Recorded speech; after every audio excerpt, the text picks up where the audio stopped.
warahmatullahi wabarakatuh. Alhamdulillah wa syukurillah wa la haula wa la quwata illa billah, amma ba'du.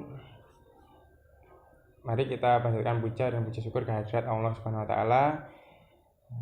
Shalawat dan salam semoga tetap tercurah limpahkan kepada junjungan kita Nabi Agung Nabi Muhammad SAW. Semoga kita mendapat syafaatnya kelak di hari yaumul kiamat. Amin Allahumma amin. Yang terhormat Ibu Musfianawati SH MH selaku dosen pembimbing mata kuliah Pendidikan Pancasila pada semester kali ini. Kemudian seluruh rekan-rekan mahasiswa semester 1 Universitas Islam Jember tahun pelajaran 2021-2022. Pada kesempatan kali ini, perkenalkan nama saya Ahmad Sodikin. Saya perwakilan dari kelompok 10. Assalamualaikum warahmatullahi wabarakatuh. Saya Siti Nurhalizah dari Prodi Pendidikan Bahasa Inggris Universitas Islam Jember. Assalamualaikum warahmatullahi wabarakatuh. Nama saya Nur Afifah, saya dari Prodi Pendidikan Bahasa Inggris Universitas Islam Jember. Assalamualaikum warahmatullahi taala wabarakatuh. Perkenalkan, nama saya Suci Nurul Amalia dari Prodi Bahasa Inggris. Kami akan mempresentasikan materi tentang jiwa nasionalisme pemuda bangsa Indonesia. Pengertian Pancasila. Pancasila berasal dari bahasa Sanskerta yang terdiri dari dua suku kata, yaitu panca dan sila. Panca berarti 5 dan sila berarti dasar. Pancasila adalah 5 dasar atau 5 prinsip dasar suatu negara. Karena negara kita adalah negara Indonesia, maka Pancasila di sini sebagai dasar negara kita tercinta ini adalah negara Indonesia. Sebelum menuju fungsi dari Pancasila, yang pertama perlu kita ketahui bahwa naskah Pancasila terdapat dalam pembukaan Undang-Undang Dasar 1945 adalah sebagai berikut. Yang pertama, ketuhanan yang Maha Esa. Yang kedua, kemanusiaan yang adil dan beradab. Yang ketiga, persatuan Indonesia. Yang keempat, kerakyatan yang dipimpin oleh hikmat kebijaksanaan dalam permusyawaratan atau perwakilan. Yang kelima, keadilan sosial bagi seluruh rakyat Indonesia. Kemudian, fungsi dari Pancasila. Yang pertama, sebagai jiwa dan kepribadian bangsa Indonesia. Yang kedua, sebagai nilai-nilai kehidupan dalam masyarakat bangsa Indonesia.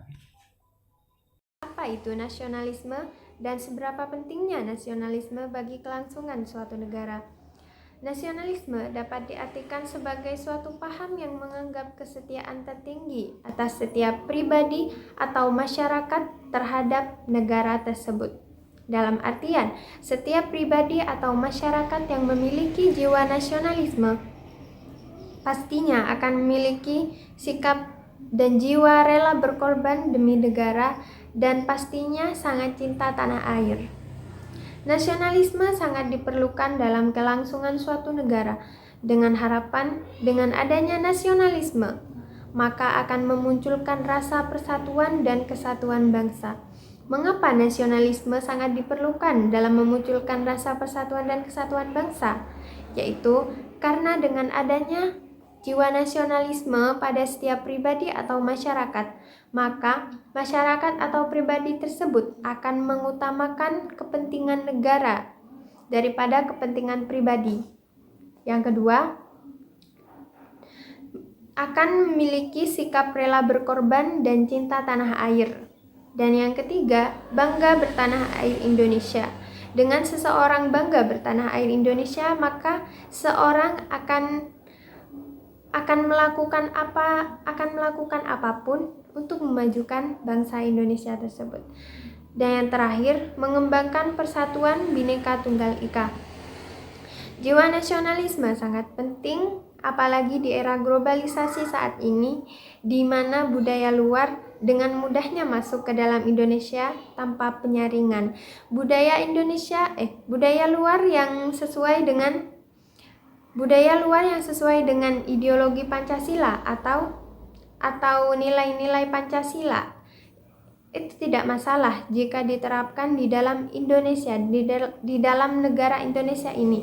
Tetapi budaya luar yang tidak sesuai dengan ideologi Pancasila dan bertentangan dengan nilai-nilai Pancasila itu tidak patut diterapkan di dalam negara Indonesia ini. Maka kita sebagai pemuda Indonesia harus cerdas dalam menyaring dan membedakan budaya mana yang pantas masuk ke dalam Indonesia dan budaya mana yang tidak sesuai dan tidak pantas untuk masuk ke dalam negara Indonesia ini. Berikut cara meningkatkan jiwa nasionalisme. Yang pertama, melalui pendidikan Pancasila.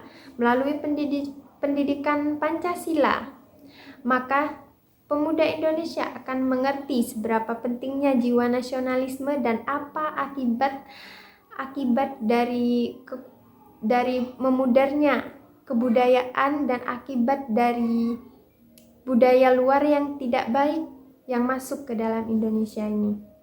Yang kedua, menyanyikan lagu nasional.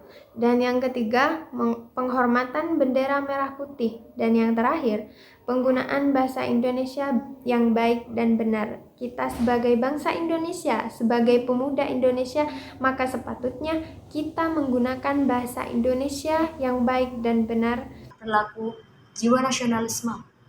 Nasionalisme adalah suatu sikap cinta tanah air atau bangsa dan negara sebagai wujud dari cita-cita dan tujuan yang diikat oleh sikap politik, ekonomi, sosial, dan budaya sebagai wujud persatuan atau kemerdekaan nasional dengan prinsip kebebasan, kesamarataan kehidupan bermasyarakat dan bernegara. Adapun ciri-ciri sikap nasionalisme menurut Dahlan meliputi rela berkorban, cinta tanah air, menjunjung tinggi bangsa Indonesia, bangga sebagai bangsa negara Indonesia, persatuan dan kesatuan, patuh pada peraturan, disiplin, berani dan jujur, serta bekerja keras. Semangat nasionalisme dapat diwujudkan dengan prestasi akademik maupun non-akademik. Artinya, semua mahasiswa atau siswa mesti mempunyai kecerdasan moral dan intelektual, dan sehingga mahasiswa sebagai pelaku perubahan di masyarakat. Semangat nasionalisme diwujudkan dengan mematuhi aturan yang berlaku, mematuhi hukum negara, melestarikan budaya Indonesia, menciptakan dan mencintai produk dalam negeri, serta bersedia melakukan aksi nyata membela negara. Penerapan sikap nasionalisme dalam kehidupan sehari-hari. Contoh sikap nasionalisme di antara lain mencintai produk dalam negeri, bangga akan bahasa dan budaya lokal, mengharumkan nama negara Indonesia, mengamalkan nilai-nilai Pancasila. Penerapan faktor yang dapat merekatkan dan merenggangkan sikap nasionalisme. Faktor yang merekatkan persamaan nasib, persamaan cita-cita dan tujuan, budaya dan bahasa Indonesia, lagu kebangsaan, Pancasila sebagai dasar negara. Faktor yang meregakan masyarakat Indonesia yang majemuk, rasa primordialisme yang tinggi, munculnya sikap chauvinisme, konflik antar etnis, pembatasan hak warga negara Indonesia. Demikianlah presentasi kami dari kelompok 10. Mengucapkan terima kasih atas perhatiannya. Apabila ada pertanyaan silakan ditanyakan di kolom komentar ataupun di grup WA Pancasila atau Pendidikan Pancasila. Semoga apa yang kita sampaikan ini menjadikan ilmu yang manfaat, barokah fid dini wa dunya wal akhirat. Amin ya rabbal alamin. Wa akhiran wassalamualaikum warahmatullahi wabarakatuh.